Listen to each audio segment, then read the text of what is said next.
Losing your Peachtree accounting data can feel like a financial nightmare, but don't worry, this video will show you how to create a simple backup in under 2 minutes. First, let's locate your Peachtree installation directory. Typically, this is found on your C drive. Under Program Files or Program Files x86, look for a folder named something like Page or Peachtree.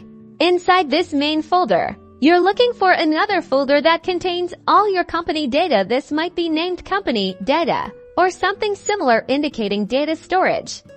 The name slightly varies based on your Peachtree version.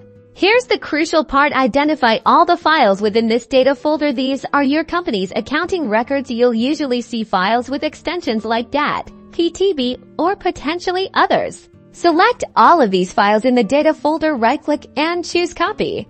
Now plug in your external hard drive, USB drive, or navigate to a secure location on your computer where you want to store your backup. This should be a different location from your Peachtree installation to protect your data if your computer fails.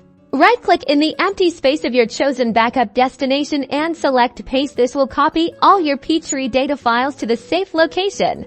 Finally, create a new folder in the backup drive and clearly name it with the date. For example, Peachtree Backup 20,241,027. Move all pasted files into this folder. Now you know exactly what is in the backup and when it was made. Congratulations! You've successfully created a backup of your Peachtree data. Remember to repeat this process regularly to protect your valuable accounting information.